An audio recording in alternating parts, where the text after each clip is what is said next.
السلام عليكم ورحمة الله وبركاته.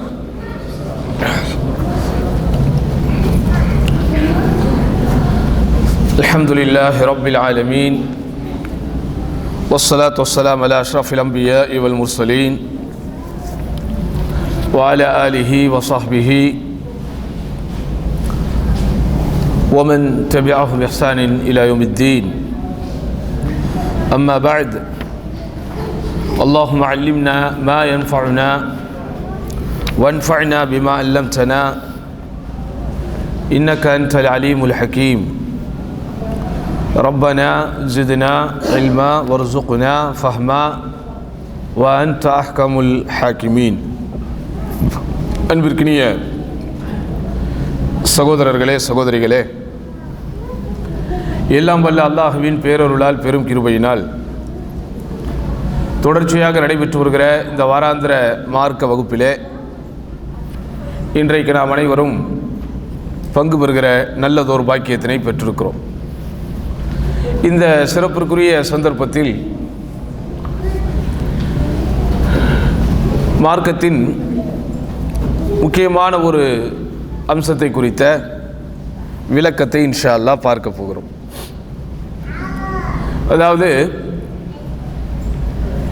இன்றைக்கு உலகத்தில் முஸ்லிம்களாக வாழுகிறவர்களை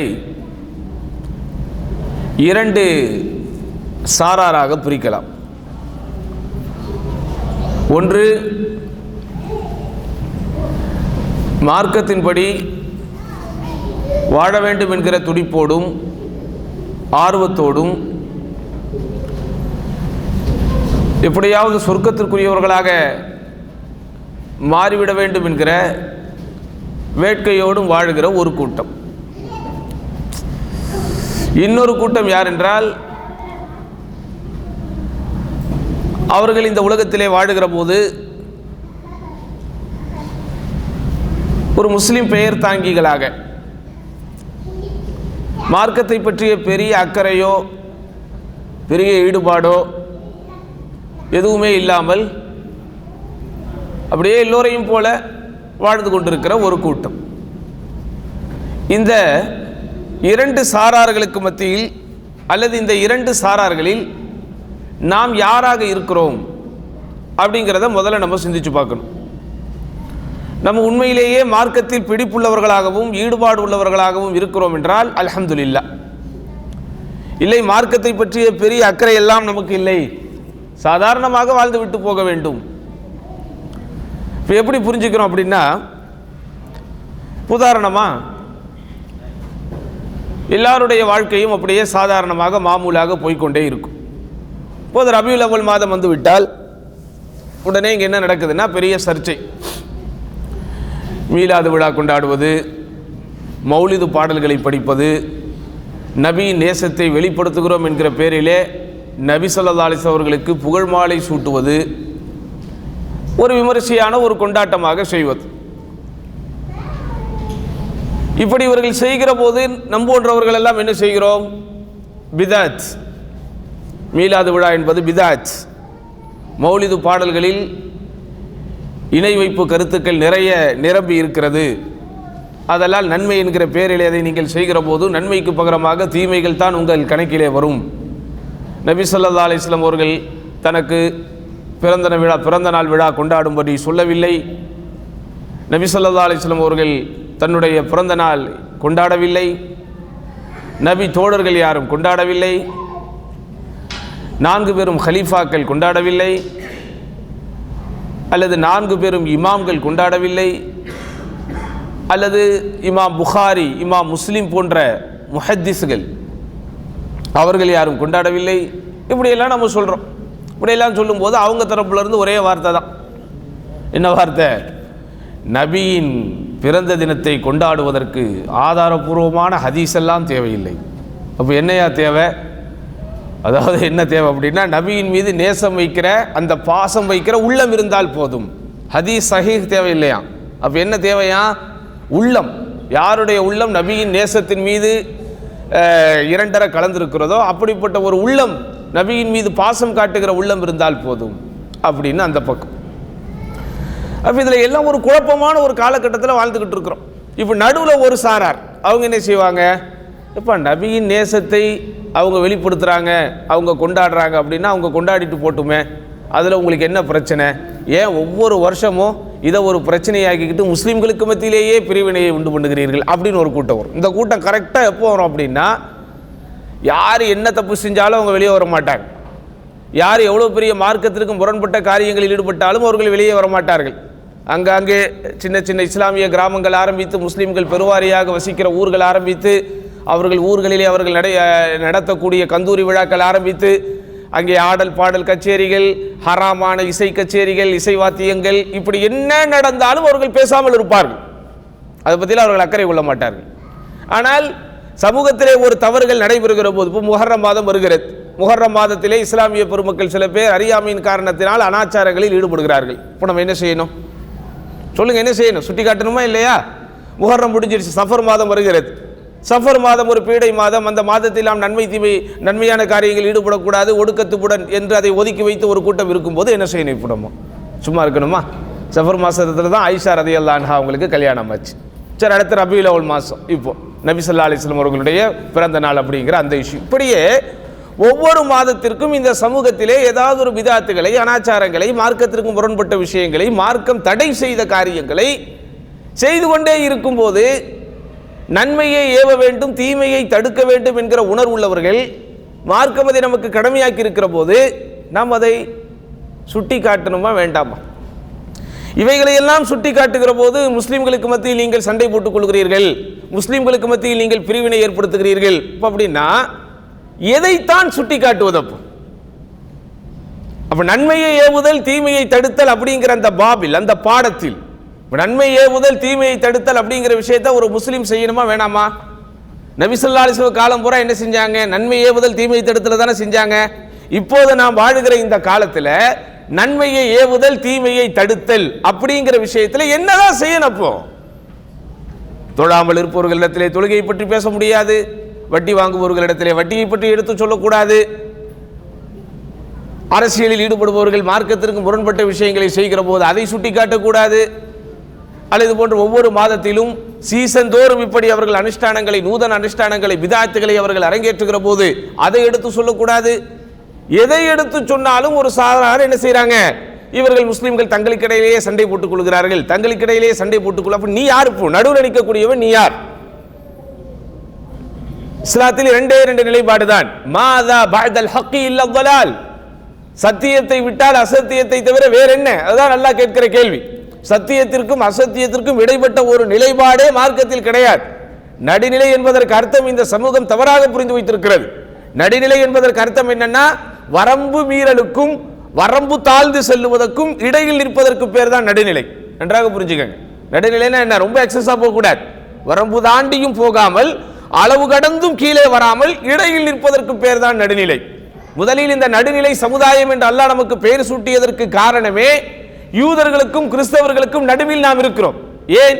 யூதர்களானவர்கள் தங்களுக்கு அனுப்பப்பட்ட நபிமார்களை தரம் தாழ்ந்து கொண்டு போனாங்க, அடிமட்ட லெவலில் நடத்தினார்கள், ரொம்ப கேவலமாக அந்த நபிமார்களோடு நடந்து கொண்டார்கள். நசாராக்கள் என்ன செய்தார்கள்? தங்களுக்கு அனுப்பப்பட்ட இறை தூதரை வானலாக கொண்டு போனார்கள், கடவுளின் குமார் என்றார்கள். அவர் அதிசய பிறவிதான், மாற்று கருத்து கிடையாது. அதிசய பிறவி என்பதை விட அதிசய பிறப்பு, அதில் மாற்று கருத்து கிடையாது. அவருக்கு அல்லாஹ் சுப்ஹானஹு வ தஆலா அநேகமான அற்புதங்களை செய்வதற்குண்டான பாக்கியத்தை கொடுத்தான், வாய்ப்பை கொடுத்தான். நிறைய நபிமார்களுக்கு நிறைய அற்புதங்களை செய்வதற்கு சூழலை அல்லாஹ் ஏற்படுத்தி கொடுத்ததை போல ஈசா அலைஹிஸ்ஸலாம் அவர்களுக்கும் அல்லாஹ் எத்தனையோ அற்புதங்களை செய்வதற்கு ஒரு வாய்ப்புகளையும் ஒரு சந்தர்ப்பங்களையும் கொடுத்தான். ஆனால் அதை பார்த்து இது அல்லாஹ்வின் ஆற்றலால் தான் நடந்தது என்கிற ஒரு நம்பிக்கைக்கு வர வேண்டிய அவர்கள் ஈசா நபி என்ன செஞ்சாங்க? கடவுளின் குமாரர் என்றார்கள், கடவுளுக்கு ஒப்பானவர், கடவுளின் பிள்ளை என்ற இப்படி கொண்டு போய் ரொம்ப வரம்பு மீறி போனாங்க. அப்ப நாம் எது? உம்மத்தே முஹம்மது ஆகிய நாம் அந்த நசாராக்களுக்கு ஒப்பாக வரம்பு கடந்தும் போகாமல், யூதர்களுக்கு ஒப்பாக தரம் தாழ்ந்தும் போகாமல் நடுவில் நிற்பதற்கு பேர் தான் நடுநிலை. நல்லா புரிஞ்சுக்கணும். இது ஒரு விஷயம். அடுத்து இன்னொரு பக்கம் எப்படி? இபாதத்தை குறித்தோ வணக்க வழிபாடுகள் குறித்தோ அலட்டிக் கொள்ளாத ஒரு சமுதாயம், ஒரு இளம் தலைமுறை இன்றைக்கு உருவாக்கி கொண்டிருக்கிறது. அவர்களுக்கு எந்த லட்சியமும் கிடையாது. அவர்கள் பாட்டுக்கு இருக்கணும், எல்லாரும் வாழ்வதை போல ஜாலியாக வாழணும், எல்லாரும் வாழ்வதை போல் பொழுதுபோக்கிலே தங்களுடைய நேரங்கள் கழிய வேண்டும். அவர்களுக்கு வறுமையை குறித்தோ மரணத்தை குறித்தோ மன்னரையை குறித்தோ ரிச்சுவல் என்று நாம் சொல்லுகிற அந்த ஆன்மீக விஷயங்களை குறித்தோ எந்த அலட்டலும் இல்லை. இப்படி ஒரு கூட்டம். இன்னொரு கூட்டம் எப்படி?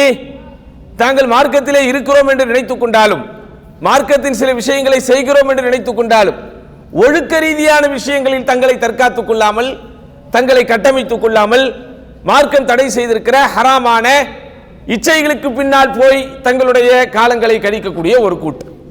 இப்படி இவர்கள் எல்லாரையும் சரி செய்வதற்கு இஸ்லாம் ஒரே ஒரு மருந்தை தான் வைத்திருக்கிறது. நன்றாக புரிந்து கொள்ள வேண்டும். ஒரே ஒரு மருந்து, அந்த ஒரு டோஸ், அந்த சிங்கிள் டோஸ் நம்ம எடுத்துக்கிட்டோம் அப்படின்னா சரியான முறை எடுத்துக்கணும். அதுக்காக அந்த ஒரு டோஸ் எப்படிப்பட்ட டோஸா இருக்கணும்? நமக்கு மருத்துவரின் வழிகாட்டுதலின் அடிப்படையில் சரியான முறையிலே பரிந்துரைக்கப்பட்டு, சரியான முறையிலே பரிசோதிக்கப்பட்டு, சரியான முறையிலே ஆய்வுக்கு உட்படுத்தப்பட்டு வெற்றியை ஏற்படுத்தக்கூடிய, நமக்கு நிவாரணத்தை தரக்கூடிய ஒரு மருந்தை போல அந்த மருந்தை நீங்கள் எடுத்துக்கொண்டால் எல்லா நோய்க்கும் குணம் இருக்கிறது. அது என்ன? அதுதான் ஸலாத்துல் காஷியா, உள்ளச்சத்தை ஏற்படுத்தக்கூடிய தொழுகை. இதை நம்ம சொல்லும்போது நமக்கு சாதாரணமாக இருக்கும். இதை நம்ம சொல்லும்போது நமக்கு ரொம்ப சாதாரணமாக தெரியும், தொழுகை தானே அப்படின்னு நம்ம நினைப்போம். ஆனால் நன்றாக புரிந்து கொள்ளுங்கள் சகோதரர்களே, உள்ளச்சத்தோடு மக்கள் தொழ ஆரம்பிக்கிற போதுதான் அல்லாஹ் சுப்ஹானஹு வ தஆலா எல்லா ரீதியிலும் அவர்களை சீராக்குகிறான். குணநலன்கள் ரீதியாக, ஒழுக்கங்கள் ரீதியாக, பண்பாடுகள் ரீதியாக, மனோ ரீதியாக, சிந்தனை ரீதியாக எல்லாமே நம்ம கட்டுப்படுத்தப்படணும். சிந்தனை ரீதியாக நாம் தர்பியத்துக்கு ஆளாக்கப்பட்டால் தான் ஆதாரங்கள் சமர்ப்பிக்கப்படும் போது ஏற்றுக்கொள்வோம். இல்லவென்றால் ஒரு காலம் நாம் ஏற்றுக்கொள்ள மாட்டோம். எந்த விஷயமாக இருந்தாலும் சரி, ஒரு சின்ன ஃபிக்ஹ் மசாலா ஆரம்பித்து மார்க்கத்தினுடைய அடிப்படை அம்சம் என்று நாம் சொல்லுகிற அகீதாவின் விஷயமாகவே இருந்தாலும் ஆதாரம் நமக்கு சமர்ப்பிக்கப்படும் போது ஏற்றுக்கொள்ளுகிற மனப்போக்கும் இருக்கிறது பாருங்கள், அது எல்லோருக்கும் வந்து விடாது. அதற்கென்று அல்லாஹ் சுப்ஹானஹு வ தஆலா அந்த உள்ளத்தை பரிசுத்தப்படுத்தணும். அப்பந்தான் என்ன செய்ய முடியும்? நம்ம ஆதாரத்தை ஏற்றுக்கொள்ள முடியும். அப்படிதானே? இப்போ நம்ம தாவா சென்டரோடு தொடர்புடைய இது போன்ற இஸ்லாமிய வகுப்புகளிலே பங்கு பெறக்கூடிய சாதாரண அடிப்படை உள்ளவர்களுக்கு வந்திருக்கக்கூடிய தெளிவு கூட மார்க்கம் படித்த மௌலானாக்களுக்கு ஏன் வரவில்லை? 7 ஆண்டு காலம் படித்து, 10 ஆண்டு காலம் படித்து, பல்லாண்டு காலம் மார்க்க பிரச்சாரத்தில் இருக்கக்கூடிய, மக்களுக்கு இமாமாக நின்று வழி நடத்தக்கூடிய, குத்துபா பிரசங்கம் செய்யக்கூடிய இந்த மௌலானாக்களுக்கும் இந்த மௌலவிமார்களுக்கும் இந்த அறிஞர் பெருமக்களுக்கும் ஏன் வரவில்லை? சின்ன விஷயம்தான். ஆதாரத்தை எடுத்துக்கொள்ள வேண்டும் என்கிற அந்த விஷயத்தில் அவர்களுடைய உள்ளம், அவர்களுடைய சிந்தனை பக்குவப்படுத்தப்படவில்லை. ஆனால் தான் இஸ்லாமிய அறிஞர்கள் அழகாக ஒரு உபதேசத்தை சொல்கிறார்கள். எப்போது இந்த சமூகத்திலே உள்ளச்சத்தோடு தொழக்கூடிய அந்த அம்சம் என்பது இல்லாமல் போகிறதோ அப்போது இந்த சமுதாயம் எல்லா விதமான அனாச்சாரங்களின் பக்கம், அநியாயங்களின் பக்கம், அத்துமீறல்களின் பக்கம் போய்கொண்டே இருக்கும். ஏன்?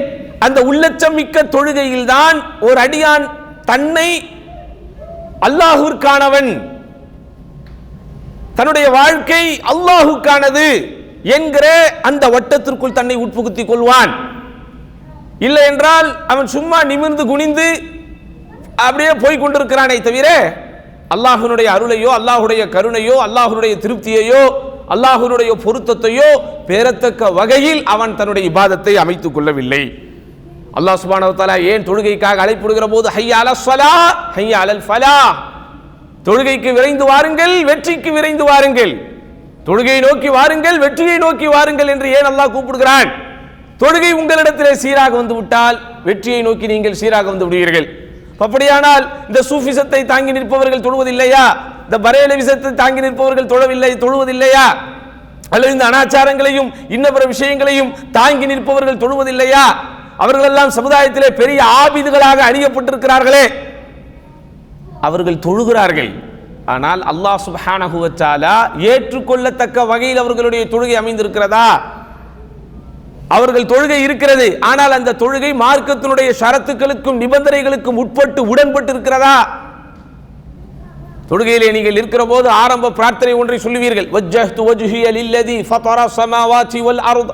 அதிலே அருமையான ஒரு வாசகத்தை சொல்லிவிட்டு தான் உங்களுடைய தொழுகை ஆரம்பிக்கிறீர்கள். இன்ன ஸலாத்தி வ நுசுகி வ மஹ்யாய வ மமாத்தி லில்லாஹி ரப்பில் ஆலமீன்.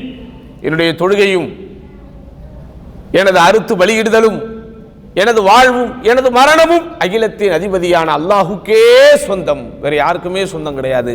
இந்த ஒரு பாயிண்ட்டுக்குள்ள ஒரு மனுஷன் தன்னை தர்பியத்தாக்கி கொண்டால், இந்த ஒரு பாயிண்ட்டுக்குள் ஒரு மனிதன் தன்னை அடைத்துக் கொண்டால், உட்புகுத்துக் கொண்டால், அவனிடத்திலே பிடிவாதம் இருக்காது, அவனிடத்திலே தெனாவட்டுத்தனம் வராது, அவனிடத்திலே நான் என்கிற அகங்காரம் வராது, அவனிடத்தில் எனக்குத்தான் எல்லாம் தெரியும் என்கிற இருமாப்பு வராது. இவன் யார் எனக்கு சொல்ல, இவர்கள் யார் எங்களுக்கு சொல்ல, இவர்கள் எல்லாம் நேற்று வந்தவர்கள் என்கிற அந்த பெருமை அவர்களிடத்திலே வராது. அதனால் தான் நீங்கள் குர்ஆனை நன்றாக கவனித்தால், நபி ஸல்லல்லாஹு அலைஹி வஸல்லம் வழிகாட்டுதல்களை நீங்கள் நன்றாக கவனித்தால், தொழுகைக்கு இணையாக அல்லாஹ்வின் தூதர் ஸல்லல்லாஹு அலைஹி வஸல்லம் வேறு எதையுமே அந்த சமுதாயத்திற்கு ஆழமாக போதிக்கவில்லை. தொழுகை தொழுகை தொழுகை எல்லா இடங்களிலும் அல்லாஹ்வின் தூதர் ஸல்லல்லாஹு அலைஹி வஸல்லம் தொழுகையை கொண்டே அந்த மக்களை தரப்படுத்தினார்கள். சஞ்சலத்தில் இருக்கிறாயா, சங்கடத்தில் இருக்கிறாயா, கஷ்டத்தில் இருக்கிறாயா, கவலையில் இருக்கிறாயா, துன்பத்தில் இருக்கிறாயா, துயரத்தில் இருக்கிறாயா, இன்னலில் இருக்கிறாயா, இடர்பாட்டிலே இருக்கிறாயா, தொழுகை தான் உனக்கு மருந்து. பாவங்களிலிருந்து வெளியே வர வேண்டுமா, தொழுகை தான் உனக்கு மருந்து. கஷ்டத்திலிருந்து கவலையிலிருந்து நீ வெளியே வர வேண்டுமா, தொழுகை தான் உனக்கு மருந்து. அப்துல்லாஹ் இப்னு அப்பாஸ் ரலியல்லாஹு அன்ஹு ஒரு நாள் தன்னுடைய வாகனத்திலே வந்து கொண்டே இருக்கிறார்கள். திடீரென்று வரும் வழியில் அவர்களுக்கு ஒரு செய்தி சொல்லப்படுகிறது, இப்னு அப்பாஸ் அவர்களே, உங்களுடைய சகோதரன் இறந்து போய் விட்டார் என்று. உடனே இறங்கி 2 ரக்காத்து தொழுகிறார்கள். எல்லாருக்கும் ஆச்சரியம். அப்போ இப்னு அப்பாஸ் ரலியல்லாஹு அன்ஹு சொல்றாங்க, நான் அல்லாஹ்வின் தூதர் ஸல்லல்லாஹு அலைஹி வஸல்லம் சுன்னாவை தான் இப்போது நான் நிறைவேற்றினேன். உங்களுக்கு ஏதேனும் பெரும் சங்கடம் வந்து விட்டால் அதை தொழுகையை கொண்டு நீங்கள் சீர் செய்யுங்கள் என்று அல்லாஹ்வின் தூதர் ஸல்லல்லாஹு அலைஹி வஸல்லம் சொன்னாங்க. அதை தான் நான் செஞ்சேன் அப்படிங்கிறாங்க. அப்போ அந்த தொழுகையிலே நாம் காட்ட வேண்டிய உள்ளச்சத்தையும் நமக்கு இருக்க வேண்டிய ஈடுபாடும் உள்ளபடியே வந்து விட்டால் சகோதரர்களே, நம்முடைய எல்லா பிரச்சனைகளுக்கும் அது தீர்வாகிவிடும். இன்றைக்கு தொழுகை என்கிற விஷயத்தில் நம்முடைய சமுதாய மக்கள் அசட்டையோடும் கவனமற்றும் இருக்கக்கூடிய காரணத்தினால் தான் எந்த விஷயத்திலும் அவர்களால் ஒரு ஸ்டடி மைண்டிற்குள் வர முடியவில்லை. திருந்த வேண்டும் என்று நினைக்கிறோம், நம்முடைய உள்ளத்தை சீர்படுத்த வேண்டும் என்று நினைக்கிறோம், நாம் இந்த விஷயத்தில் தான் தவறிழைக்கிறோம் என்பது நமக்கு நன்றாக தெரிகிறது. இந்த தவறிலிருந்து விடுபட வேண்டும் என்று முயற்சிக்கிறோம். என்னுடைய வாழ்க்கையினுடைய வளர்ச்சிக்கு, என்னுடைய வாழ்க்கையினுடைய முன்னேற்றத்திற்கு இதுதான் தடையாக இருக்கிறது என்பதை நான் நன்றாக அறிந்து வைத்திருக்கிறேன். இந்த தடை, அதை உடை என்று என் மனது சொல்கிறது. ஆனால் என்னால் நிறைவேற்ற முடியவில்லை. அதற்கு என்ன காரணம்? இந்த தொழுகையிலே நமக்கு இருக்க வேண்டிய உள்ளச்சம், இந்த தொழுகையிலே நமக்கு இருக்க வேண்டிய அந்த சரியான ஒரு ஈடுபாடு நமக்கு இல்லை.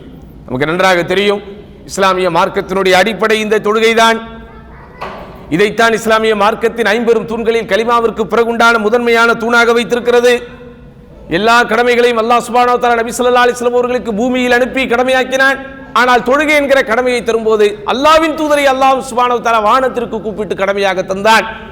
50 வக்தாக நிர்ணயிக்கப்பட்ட தொழுகை ஆரம்பத்திலே படிப்படியாக அல்லாஹ்வின் தூதர் ஸல்லல்லாஹு அலைஹி வஸல்லம் அல்லாஹ்விடத்திலே மூசா நபியின் வழிகாட்டுதலின்படி கேட்டு குறைத்து அது 5 குறைத்து கடைசியில் 5 வக்தாக நமக்கு அல்லாஹ்வால் நிர்ணயம் செய்யப்பட்டாலும், ஒரு முறை நீங்கள் தொழுகிற போது, ஒரு முறை உங்களுடைய கடமையை நீங்கள் நிறைவேற்றுகிற போது அதற்கு 10 மடங்கு நன்மைகளை அல்லாஹ் சுப்ஹானஹு வ தஆலா உங்களுக்கு தந்து மிக அந்த பெண்கள் பகுதியில் உண்மையிலே ஐசிசிக்கு வர்றது அமைதியாக இருங்கம்மா. பெண்கள் பகுதியில் அந்த குழந்தைங்களை மட்டும் யாராவது ஒரு ஆள் வெளியே கூட்டு போய் வச்சுக்கிட்டு பார்த்துக்கிட்டீங்கன்னா நல்லது இன்ஷா அல்லாஹ். அமைதியாக இருங்கம்மா குழந்தைங்க ப்ளீஸ். அதனால்தான் அல்லாஹ் சுப்ஹானஹு வ தஆலா தொழுகையை என்ன செய்கிறான்? வெற்றியோடு, கத் அஃப்லஹல் முஃமினூன், நிச்சயமாக இறை நம்பிக்கையாளர்கள் வெற்றி அடைந்து விட்டார்கள். அல்லதீன ஹும் ஃபீ ஸலாத்திஹிம் காஷிஊன், அவர்கள் தங்களது தொழுகையில் உள்ளச்சத்தோடு இருக்கிறார்கள். வெறுமனே அவர்கள் தங்கள் தொழுகையை நிறைவேற்றுவார்கள் என்று மாத்திரம் அல்லாஹ் சொல்லவில்லை. வெறுமனே அவர்கள் தொழுகைக்காக நடந்து செல்வார்கள், அவர்கள் தொழுகைகளை அவர்கள் செய்து முடிப்பார்கள் என்று சொல்லவில்லை. தொழுகையில் அவர்கள் உள்ளச்சத்தோடு இருக்கிற போதுதான் அல்லாஹ் சுப்ஹானஹு வ தஆலா அவர்களுக்கு வெற்றியை தருகிறான்.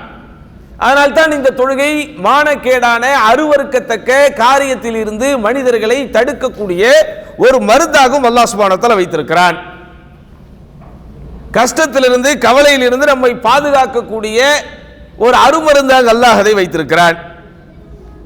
அதனால் தான் அதை நேரம் குடிக்கப்பட்ட ஒரு கடமையாகவும் வைத்திருக்கிறான். முஸ்லிம் அதில் எந்த விதத்திலும் சமரசம் செய்து கொள்ளக்கூடாது என்கிற ஒரு சூழலை இஸ்லாம் தந்திருக்கிறது. சின்ன வயதிலிருந்து நமக்கு சொல்லித்தரப்பட்டிருக்கிற ஒரு பாடம் அப்படிதானா?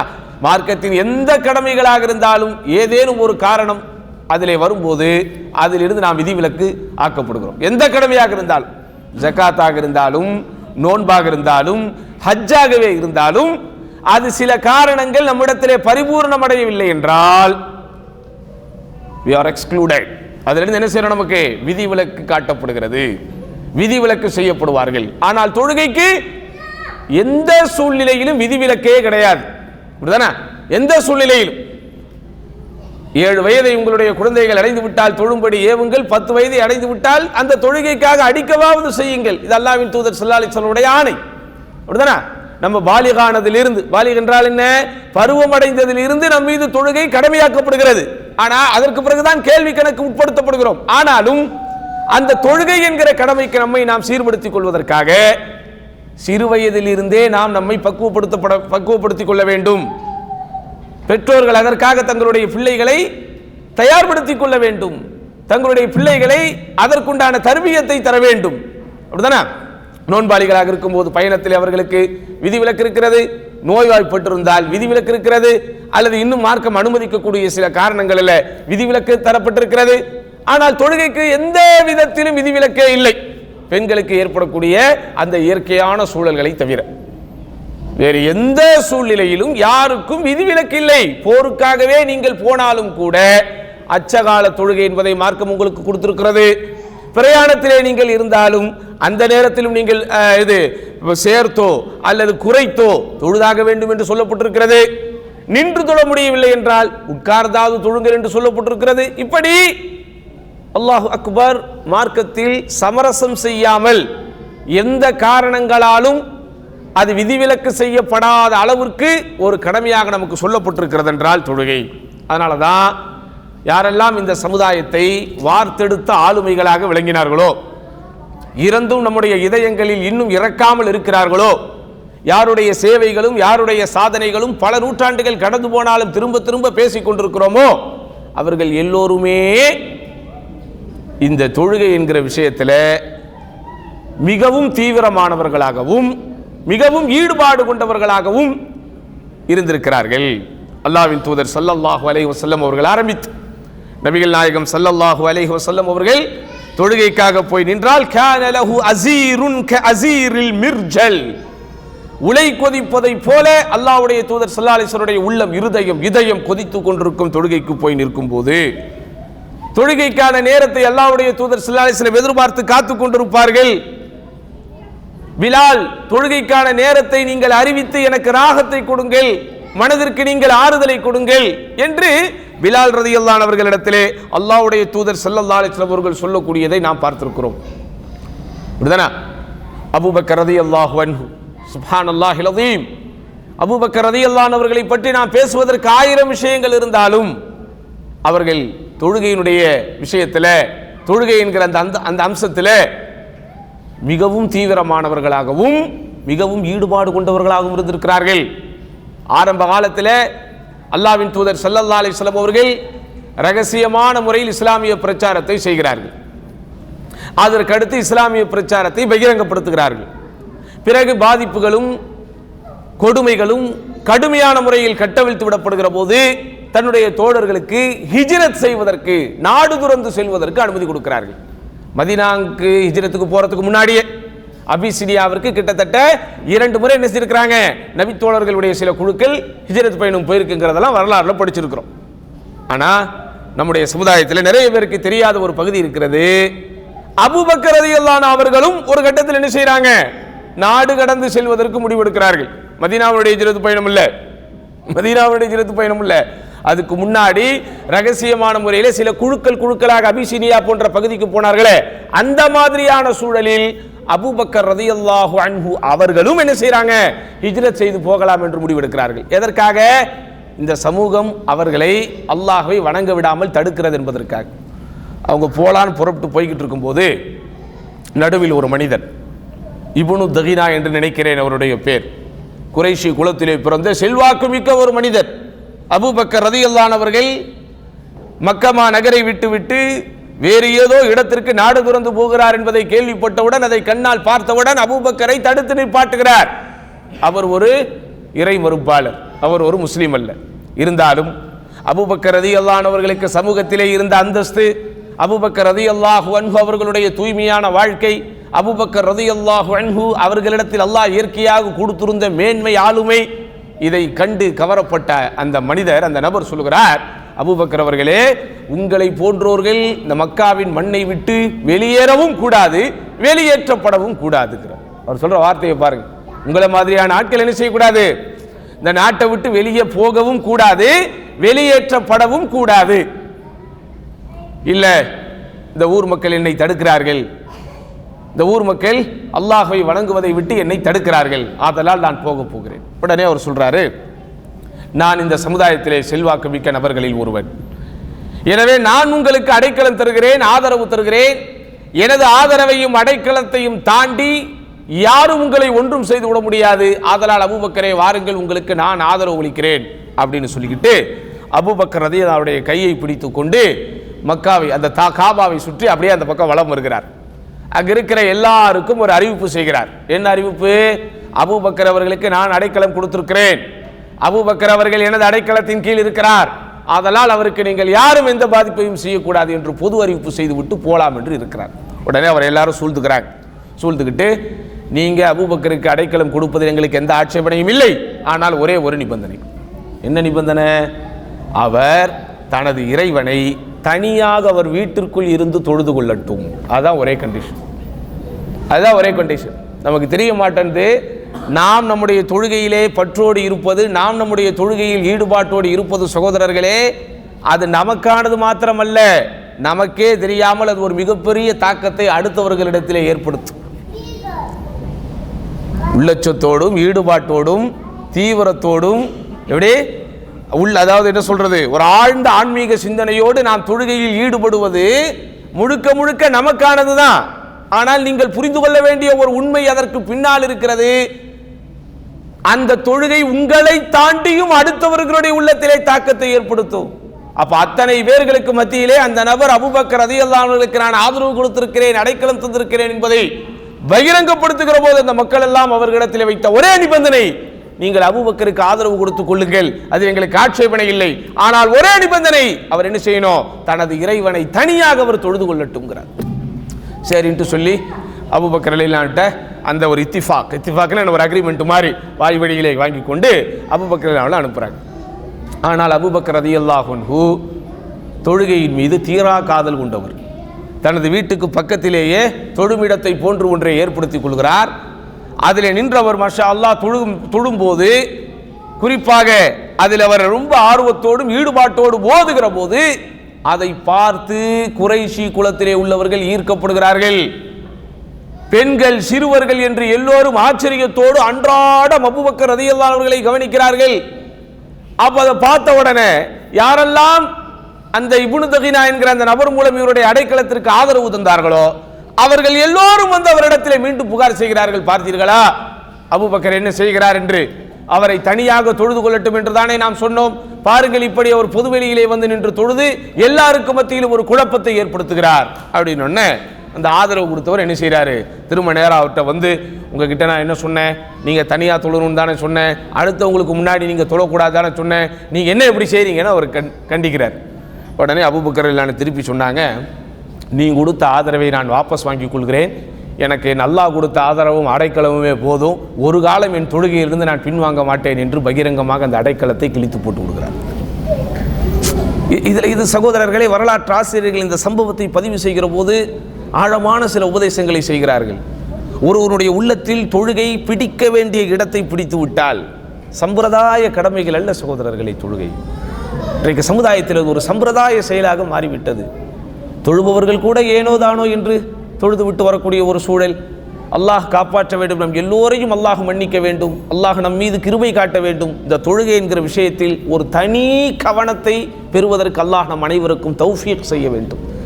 சிந்தித்து பாருங்கள், தக்பீரே தஹ்ரீமாவோடு நம்முடைய வாழ்க்கையில் 5 நேரங்களும் இப்படி ஃபஜ்ர் ஆரம்பித்து இஷா வரை தக்பீர் தஹ்ரீமாவோடு 5 நேரமும் நான் ஜமாத் தொழுகையோடு தொழுதிருக்கிறேன். அப்படி தொழுது எத்தனை நாள் ஆச்சு? ஏதாவது ஒரு ரக்காத்தை நமக்கு மிஸ் ஆகுது. இன்ஷா அல்லாஹ் அல்லாஹ் குற்றம் பிடிக்க மாட்டான். கடமைகளை செய்கிறோம். அல்லாஹ் மகா கருணையாளன். அல்லாஹ் அவன் என்னதான் கண்டிப்பானவனாக இருந்தாலும் தண்டிப்பவனாக இருந்தாலும் அவனுடைய கருணையும் மன்னிப்பும் அனைத்தையும் அது வெல்லக்கூடிய அளவிற்கு விசாலமாக இருக்கிறது என்கிற விஷயத்தில் நாம் ஆதரவு வைப்பவர்களாக இருந்தாலும் உங்கள் உள்ளத்தை நீங்கள் பரிசோதனை செய்யுங்கள். இப்போது நாம் தொழுத இந்த இஷா தொழுகையிலே, இந்த மக்ரிப் தொழுகையிலே இமாம் என்ன சூரா ஓதினார் அப்படிங்கிறது இன்றைக்கு நமக்கு நினைவிலே இருக்கக்கூடிய அளவிற்காவது தொழுகையில் நமக்கு ஈடுபாடு இருக்கிறதா? இன்றைக்கு அதிகாலை ஃபஜ்ர் தொழுகையிலே தொழும்போது இமாம் என்ன சூரா ஓதினார் என்கிற ஒரு ஓர்மை நம்முடைய உள்ளத்திலே வரத்தக்க வகையிலே இன்றைக்கு நமக்கு அந்த தொழுகையோடு ஈடுபாடு இருக்கிறதா? அது எப்படி இருக்கும்? இருக்கும். ஒரு சில விஷயத்தில் நாம் ரொம்ப ஃபோக்கஸ்டாக இருக்கும்போது அது நம்முடைய நினைவை விட்டு அவ்வளவு சீக்கிரம் கடந்து விடாது. இன்றைக்கு அல்லது போன வாரம் நடந்த ஒரு மீட்டிங்கில் நம்முடைய அலுவல் சார்ந்த ஒரு மீட்டிங் என்று ஒன்று இருந்தால் அதில் என்ன பேசப்பட்டது என்பது ஒவ்வொன்றும் நமக்கு நினைவில் இருக்குதா இல்லையா? அது நமக்கு முக்கியம் என்று இருக்கும்போது, அது நமக்கு தேவை என்று இருக்கும்போது, அதற்கு நாம் முக்கியத்துவம் தருகிறோம் என்று இருக்கும்போது ஒவ்வொரு சின்ன விஷயத்தை கூட நம்மளால் என்ன செய்யறதில்லை, நம்ம மறந்து விடுவதில்லை. ஒவ்வொன்றையும் நம்ம ஞாபகம் வைக்கிறோம். ஆனால் மார்க்கம் என்று வரும்போது சகோதரர்களே, அதில் அசட்டையாக பொடுபோக்காக இருக்கக்கூடிய ஒரு தனம் நம்மிடத்தில் இருக்கிறது. அல்லாஹ் நம்மை மன்னிக்க வேண்டும். உமர் இப்னு கத்தாப் ரலியல்லாஹு அன்ஹு பேராளுமை இதுதானே. உமர் ரலியல்லாஹு அன்ஹு அவர்களுக்கு இடையான ஒரு ஆட்சியாளர் இந்த உலகம் இதுவரைக்கும் கண்டிருக்கவில்லை. உமர் ரலியல்லாஹு அன்ஹு 10 ஆண்டு காலம் ஹிலாஃபத்தை தலைமையேற்று நடத்தினார். அவ்வளோ ஒரு கண்டிப்பானவர் என்பதை தாண்டி மிகப்பெரிய நீதி மிக்கவர் அந்த உமர் இப்னு கத்தாப் ரலியல்லாஹு அன்ஹு. அல்லாஹ், எப்படி தொழுகையிலே நின்று கொண்டிருக்கும் போது அவரை பற்றி ஒரு செய்தி வருகிறது. குர்ஆனிலே ஓதுகிறார் ஒரு வசனம், இன்னமா அஷ்கு பஸ்ஸி வ ஹுஸ்னி இலல்லாஹ், இன்னமா அஷ்கு பஸ்ஸி வ ஹுஸ்னி இலல்லாஹ். யாக்கூப் அலைஹிஸ்ஸலாத்து வஸ்ஸலாம் தனது மகனார் யூசுப் அலைஹிஸ்ஸலாத்து வஸ்ஸலாம் அவர்களை பிரிந்த நேரத்திலே, சொல்லனா துயரங்கள் அவருடைய உள்ளத்தை குடைந்த நேரத்திலே, பலவிதமான கஷ்டங்கள் அடுக்கடுக்காக அவருடைய இதயத்தை கிழித்த நேரத்திலே, தன் பெற்ற பிள்ளைகளினாலே தான் பெற்ற இன்னொரு பிள்ளைக்கு பெரும் பாதிப்பு வந்திருக்கிறது என்கிற அவைகளையெல்லாம் எதிர்கொண்டு மனம் நொந்து அவர் அல்லாஹ்விடத்திலே சொன்ன வார்த்தை எப்படி? இன்னமா அஷ்கு பஸ்ஸி வ ஹுஸ்னி இலல்லாஹ், எனது சங்கடத்தையும் எனது சஞ்சலத்தையும் என் அல்லாஹ்விடம் மட்டுமே நான் முறையிடுவேன். ஆழமான வார்த்தைங்க இது. உலகத்தில் உங்கள் கஷ்டத்தெல்லாம் நீங்கள் யார்ட்டையும் சொல்லவும் கூடாது, சொல்லவும் முடியாது. ஒரு முறைக்கு மேல் உங்களுடைய கஷ்டத்தை கட்டிய மனைவி இடத்திலேயே நீங்கள் சொன்னாலும் சமயத்தில் எப்படி தான் பாப்பாக்குவாங்க. சரி, அதான் சொல்லிட்டீங்களே ஏற்கனவே, திரும்ப எதுக்கு சொல்கிறீங்கப்பா. அப்படி பெற்ற தாய் இதில் சொல்ல முடியாது. பெற்ற தாய் மாஷாலா நம்முடைய கவலைகளை எத்தனை முறை சொன்னாலும் கவலையோடு தான் கேட்பாங்க. வேறு யாராக இருந்தால், உடன் பிறந்த சகோதரனாகவே இருந்தாலும், உங்களோடு உடன் வாழுகிற நண்பனாகவே இருந்தாலும், கட்டிய கணவனாகவே இருந்தாலும், உங்கள் உள்ளத்தில் ஓடுகிற நெஞ்சத்தில் ஓடுகிற உங்கள் இதயத்தை பிழிந்து கொண்டிருக்கிற எந்த கவலையை நீங்கள் யாரிடத்திலே சொன்னாலும் முதல் முறை சொல்லும் போதுதான் ஆர்வத்தோடு என்று சொல்லக்கூடாது, ஒரு அட்டென்ஷனோடு கேட்பார்கள். அடுத்த முறை அதே கவலையை சொல்லி பாருங்கள், அவர்களுடைய அட்டென்ஷனில் ஒரு 50% போய்விடும். 3வது முறை சொல்லி பாருங்கள், எனக்கு ஒரு வேலை இருக்குது அப்புறமா பேசலான்ட்டு போயிட்டே இருப்பார்கள். அதுதான் உலகம். ஆனால் அல்லாஹ் அப்படி அல்ல. திரும்ப திரும்ப திரும்ப திரும்ப திரும்ப நம்முடைய சஞ்சலங்களை, நம்முடைய கஷ்டங்களை, நம்முடைய கவலைகளை ஒப்படைத்து கொண்டே இருக்கலாம். அப்படிதானா? யூசுப் அலைஹிஸ்ஸலாத்து வஸ்ஸலாம் அவர்களுடைய பிரிவினால் வாடி வாடி வதங்கி போன யாக்கூப் அலைஹிஸ்ஸலாம் ஒரு கட்டத்தில் யூசுப் அலைஹிஸ்ஸலாமுடைய நிலவிலேயே இருக்கிறாங்க. சுற்றி இருப்பவர்கள் எல்லாம் நீங்கள் யூசுஃபை பற்றி நினைத்து நினைத்து நினைத்து நினைத்து நீங்கள் சஞ்சலப்பட்டு பைத்தியமாகி விடுவீர் போலும் என்று அவரை நகைப்போடு சொல்லுகிற போது கூட அவர் என்ன செஞ்சாரு? கலங்காம உறுதியா இருந்தார். நமாஷ்கு பஸ்ஸி வ ஹுஸ்னி இலல்லாஹ், என்னுடைய சங்கடத்தையும் என்னுடைய சஞ்சலத்தையும் நான் அல்லாஹ்விடம் மட்டும்தான் முறையிடுவேன். அப்படிதானே? அப்போ அந்த ஒரு வசனத்தை உமர் ரலியல்லாஹு அன்ஹு அவர்கள் என்ன செய்கிறாங்க? தங்களுடைய தொழுகையிலே ஓதிக்கொண்டிருக்கிறார்கள். அப்போ அதை திரும்ப திரும்ப திரும்ப அது ஓதும்போது அவர்களுடைய உள்ளம் மாஷா அல்லாஹ் அந்த தொழுகையில் மிகப்பெரிய ஈடுபாட்டோடும் மிகப்பெரிய ஒரு உடும்பு பிடி போல இருந்தது என்று அதை பார்த்தவர்கள் நமக்கு அறிவிப்பு செய்கிறார். அதே போன்று உஸ்மான் ரலியல்லாஹு அன்ஹு அவரும் மிகப்பெரிய ஆளுமைதான். 12 ஆண்டு காலம் இஸ்லாமிய கிலாஃபத்தை வழி நடத்தியவர். உஸ்மான் ரலியல்லாஹுடைய காலத்திலே தான் நிறைய ஃபித்னாக்கள் வந்தது, நிறைய உள்நாட்டு குழப்பங்கள் வந்தது என்பதெல்லாம் ஒருபுறம் இருந்தாலும் அதற்கு நியாயமான காரணங்கள் இருக்கிறது. உஸ்மான் ரலியல்லாஹுடைய கிலாஃபத்திலே நடைபெற்ற எந்த சம்பவமுமே உஸ்மான் ரலியல்லாஹுடைய ஆளுமை திறனை சந்தேகப்பட வைக்காது, உஸ்மான் ரலியல்லாஹுடைய ஆட்சி திறனை சந்தேகப்பட வைக்காது. அது அல்லாஹ்வுடைய நாட்டம். உஸ்மான் ரலியல்லாஹு அன்ஹு, அல்லாஹ் அக்பர், அவருடைய கடந்த கால வரலாற்றை படித்தவர்களுக்கு தெரியும், பார்த்தவர்களுக்கு தெரியும். ஒரு தூய்மையான ஒரு நபராக, அறியாமை காலத்திலேயே ஒரு தூய்மையான நபராக வாழ்ந்தவர். அப்படியாப்பட்ட உஸ்மான் ரலியல்லாஹு அன்ஹு அவர்கள் மீது அல்லாஹ்வின் தூதர் ஸல்லல்லாஹு அலைஹி வஸல்லம் மிகப்பெரிய அன்பும் மிகப்பெரிய மரியாதையும் மிகப்பெரிய கண்ணியமும் வைத்திருந்தார்கள். அதனால தான் தனது ஒரு மகளை கட்டி கொடுக்கிறார்கள். அவர் இறந்ததற்கு பிறகு இன்னொரு மகளை கட்டி கொடுக்கிறார்கள். அவரும் இறந்ததற்கு பிறகு என்னிடத்திலே திருமணம் செய்து வைக்கிற பருவத்தில் இன்னொரு மகள் இருந்தால் அவளையும் உஸ்மானை உங்களுக்கு நான் கட்டி கொடுத்திருப்பேன் அப்படின்னு சொன்னாங்க. உலகத்தில் இப்படி யாராவது சொல்ல முடியுமா? ஒரு ஊரில் பொண்ணை கொடுத்துட்டா, ஒரு வீட்டில் பொண்ணு கொடுத்துட்டா, அந்த வீட்டில் பண்ணுற டார்ச்சரை பார்த்தோம்னா அந்த ஊர்லேயே பொண்ணு கொடுக்கூடாதுன்னு முடிவுக்கு வந்துடுறான் இன்னைக்கு. எப்படி எந்த ஊர்லாம் கேட்கக்கூடாது, சும்மா சொல்கிறேன். ஏதாவது ஒரு ஊரில் நம்ம அக்கா குடும்பத்தில் இருக்கிற ஒரு பொண்ணுக்கு என்ன செய்கிறோம், ஒரு மாப்பிள்ளைக்கு பொண்ணு எடுக்கிறோம் அல்லது பொண்ணுக்கு மாப்பிள்ளை எடுக்கிறோம். அந்த வீட்டில் நடக்கிற பிரச்சனைகளெல்லாம் பார்த்தா என்ன முடிவுக்கு வந்துடுறா தெரியுமா? அந்த ஊரில் அந்த ஜில்லாக்கே பொண்ணு கொடுக்கக்கூடாதுன்னு முடிவுக்கு வந்துடும். அப்படியாப்பட்ட அனுபவங்கள் தான் பெரும்பாலும். ஆனால் அல்லாஹ்வின் தூதர் ஸல்லல்லாஹு அலைஹி வஸல்லம், அல்லாஹு அக்பர், உஸ்மான் ரலியல்லாஹு அன்ஹு வசீகர தோற்றமுடையவர், அழகான முகம் உடையவர், பார்ப்பதற்கே மாஷா அல்லாஹ் ஒரு கண்ணியமான தோற்றம் கொண்டவர், அதிர்ந்து பேசாதவர், அமைதியான சுபாவத்திற்கு சொந்தக்காரர், அள்ளி அள்ளி கொடுப்பவர். எப்போதெல்லாம் இஸ்லாமிய சமூகம் வறுமையின் வாசலை தட்டியதோ, எப்போதெல்லாம் இஸ்லாமிய சமூகம் பஞ்சத்தையும் பட்டினியையும் எதிர்கொண்டதோ, அப்போதெல்லாம் உஸ்மான் ரலியல்லாஹுடைய பொருளாதாரம் தான் அந்த சமூகத்திற்கு ஆதரவாக இருந்தது. உஸ்மான் ரலியல்லாஹுடைய பொருளாதாரம் தான் பீரு ரோமா என்கிற கிணறை பொது சமூகத்திற்கு அர்ப்பணித்து அந்த சமுதாயத்தின் தாகத்தையே தீர்த்தது. உஸ்மான் ரலியல்லாஹு அவர்கள் செய்த அந்த கொடை, உஸ்மான் ரலியல்லாஹு அவர்கள் அள்ளி கொடுத்த தான தர்மம் சமுதாயத்திலே மாஷா அல்லாஹ் இன்றும் பசுமையாகவே இருக்கிறது. அப்படியாப்பட்ட உஸ்மான் ரலியல்லாஹு அன்ஹு, அல்லாஹ் அக்பர், அவர்களை பற்றி, அவர்கள் தொழுகையிலே எப்படி இருந்தார்கள் என்பதை பற்றி சொல்லப்படுகிற போது குர்ஆனில் வந்த ஒரு வசனமாகவே அவர் வாழ்ந்திருக்கிறார். அல்லாஹ் சுப்ஹானஹு வ தஆலா சூரத்து ஸுமர் என்கிற அத்தியாயத்தினுடைய 9வது வசனம், அம்மன் ஹுவ கானித்துன் ஆனா அல்லைலி சாஜிதன் வ காயிமன் யஹ்தருல் ஆখিরা வ யர்ஜூ ரஹ்மத ரப்பிஹ். அல்லாஹ் சுப்ஹானஹு வ தஆலா இவரும் ஏனையவர்களும் சமமா? யார்? கானித்துன் ஆனா அல்லைல், இரவு நேரத்திலே தொழுகைக்காக உறுதியாக எழுந்து நின்று சஜிதாவில் தங்களுடைய நேரத்தை கழிக்கிறார்கள். எப்படி?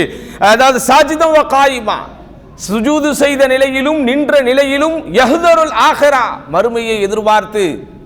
யஹ்தருல் ஆখিরা என்று வரும்போது அதற்கு 2 அர்த்தங்கள் இருக்கிறது. ஒன்று மறுமையில் இருக்கிற சொர்க்கத்தை எதிர்பார்த்து, இன்னொன்று மறுமையில் இருக்கிற நரகத்தை எச்சரிக்கை உணர்வு பெற்று. இந்த 2 உணர்வுமே இருக்கணும். தொழும் போது நமக்கு என்ன மாதிரியான உணர்வு இருக்கணும் சகோதரர்களே, நன்றாக புரிந்து கொள்ளுங்கள். யஹ்தருல் ஆখিরা, தொழும்போது உங்களுக்கு இருக்க வேண்டிய உணர்வு என்ன?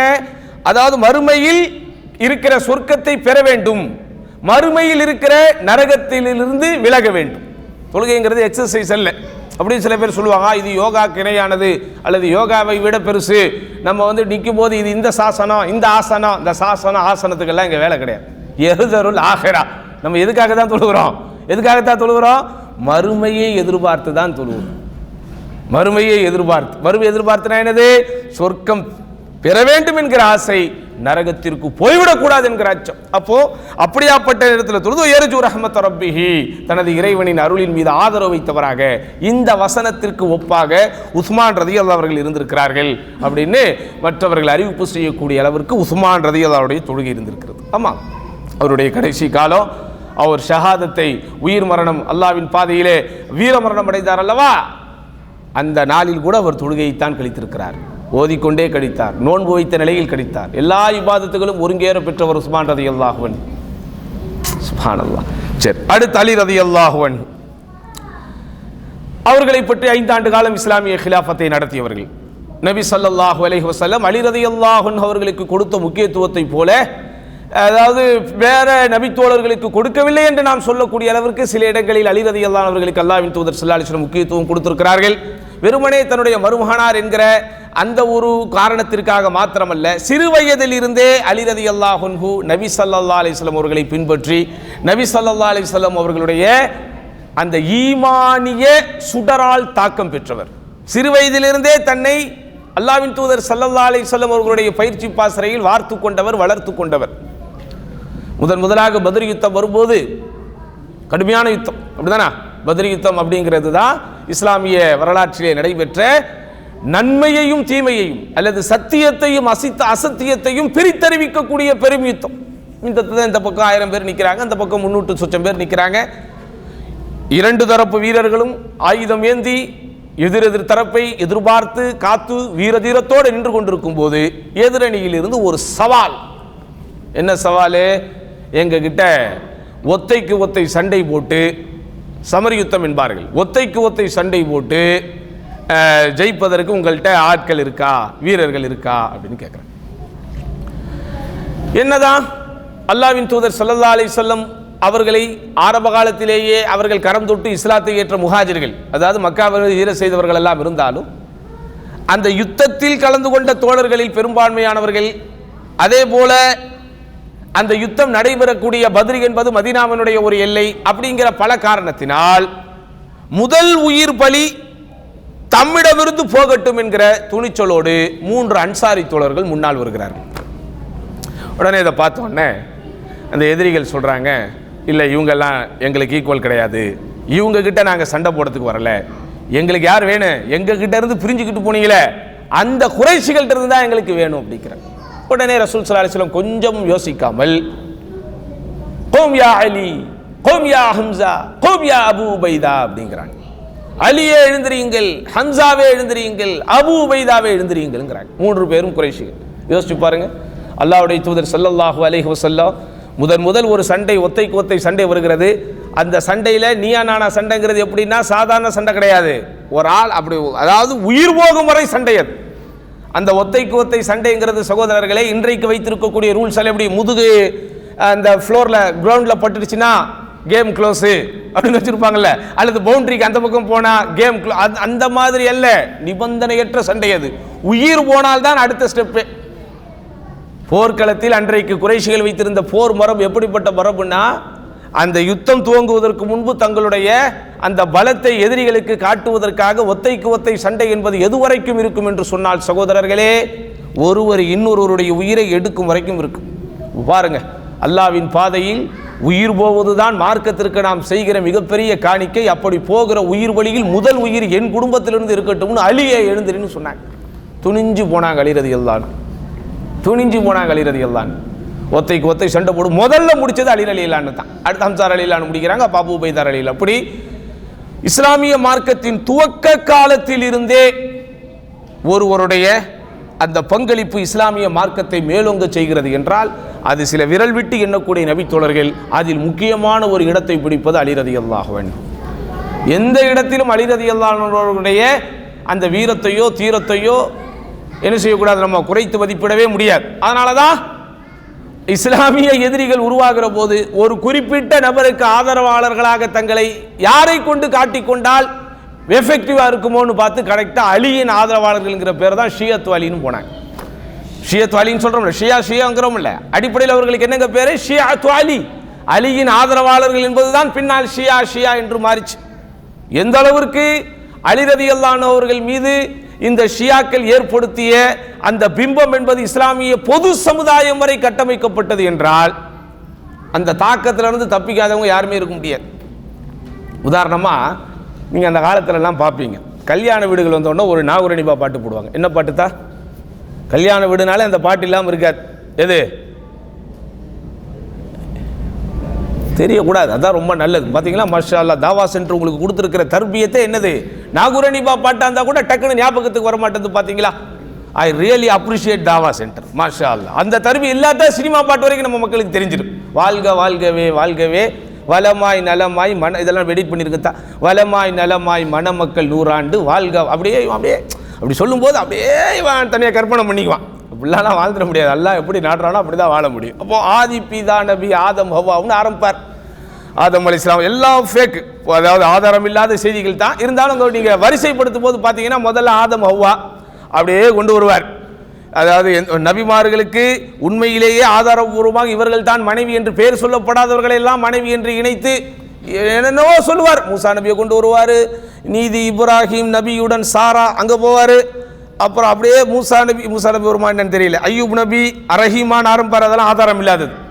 அப்புறம் கடைசியாக ஹதீஜா ஆயிஷா அப்படின்னு நபி சொல்ல. அடுத்து என்ன செய்வார், அலியு ஃபாத்திமாம்பார். அப்போ பொது சமுதாயம் வரைக்கும் அந்த தர்த்தீபை பண்ணும்போது வரிசைப்படுத்தும் போது அலியின் பேர் கொண்டு வரக்கூடிய அளவிற்கு தாக்கத்தை ஏற்படுத்திய ஒரு விஷயத்தை நம்ம என்ன செய்யலாம், அலி. அதுக்கடுத்து நீ வழிமார்கள் போல அங்கே கொண்டு வந்து சொல்லிடுவாங்க. மால் இருக்கிறாரு உடைய சும்மாவே இருக்க மாட்டார், அவர் அலியோட நிப்பாட்ட மாட்டார், அலிக்கு அப்புறம் வழிமார்கள் போல அப்படின்றார். இதெல்லாம் நம்ம வந்து ஆர்வப்படுத்தும். இன்றைக்கி மாஷா அல்லாஹ் நம்முடைய தௌஹீது பிரச்சாரம் ஏற்படுத்திய ஒரு சிந்தனை மாற்றங்களில், ஒரு சமுதாய மாற்றங்களில் மிகப்பெரிய ஒரு மாற்றம் எது, இந்த விஷயம் தான். அல்ஹம்துலில்லாஹ். அப்படிதானே? இன்றைக்கு இந்த கச்சேரிகள் இதெல்லாம் இல்லை. இசைக்கும் கச்சேரிக்கும் உண்மையிலேயே சகோதரர்களே, இசை இல்லாமல் வழிபாடு செய்யப்படுகின்ற ஒரே மார்க்கம் இஸ்லாம் மட்டும்தான். நீங்க உலகத்தில் எங்க போனாலும் சரி, எந்த மதமாக இருந்தாலும் எந்த சித்தாந்தமாக இருந்தாலும் இசை இல்லாமல் பாடல்கள் இல்லாமல் ஆன்மீகமே கிடையாது. அவர்களுக்கு ஆன்மீக உணர்வு வரணும்னா ஒரு பாட்டு போடணும், ஒரு இசை வாத்தியங்கள் இருக்கணும், அப்படிதானா? ஒரு தடபுடலா ஒரு திருவிழாக்கள் இருக்கணும். நமக்கு தான் வணக்க வழிபாடு வேறு, திருவிழா வேறு என்று வைத்திருக்கிறோம், அப்படிதானா? அப்ப இசை இல்லாமல் வழிபாடு, இதனால் எத்தனையோ பேர் ஈர்க்கப்பட்டு இஸ்லாத்துக்கு வந்திருக்கிறாங்க. மேற்கத்திய உலகில் பலரும் தாங்கள் ஏன் இஸ்லாத்தை ஏற்றோம் என்பதற்குண்டான விஷயங்களை இவர்கள் சொல்லுகிற போது, ஆய்வுபூர்வமாக சொல்லும் போது அதில் சொல்லப்பட்டிருக்கிற ரொம்ப வலிமையான வாதம் என்ன? இசை இல்லாமல் ஆன்மீகம் என்பது இஸ்லாமில் மட்டும்தான் இருக்கிறது, அதனால் நான் ஈர்க்கப்பட்டு இஸ்லாத்துக்கு வந்தேன் அப்படின்லாம் சொல்லியிருக்கிறாங்க. சரியா? அப்போ அதனால தான் அலி ரலியல்லாஹு அன்ஹு அவங்களை பற்றி அல்லாஹ்வுடைய தூதர் சொல்லும்போது, மூசா நபிக்கு ஹாரூன் எப்படியோ அதுபோல அலியே நீ எனக்கு, ஆனால் எனக்கு பிறகு நபி அல்ல அப்படின்னு இருக்கிறாங்க. அந்த அலி ரலியல்லாஹு அன்ஹு அவர்களிடத்திலே காணப்பட்ட விஷயத்தை பற்றி அவர்களை சுற்றி இருப்பவர்கள் அறிவிப்பு செய்கிற போது, அலி இப்னு அபி தாலிப் கஸீர தஃபக்குர் வல் ஹௌஃப் வல் புகா, அதிகமாக சிந்திப்பார்கள், அதிகமாக அல்லாஹ்வுக்கு அஞ்சுவார்கள், அதிகமாக அல்லாஹ்வை நினைத்து அழுவார்கள். ஹத்தா இதா ஹதர வக்து ஸலா யதஸல்ஸல் வ யதகய்யர், தொழுகைக்கான நேரம் வந்துவிட்டால் அவருடைய உள்ளத்திலே ஒரு பூகம்பம் வெடித்து கொண்டிருக்குமா.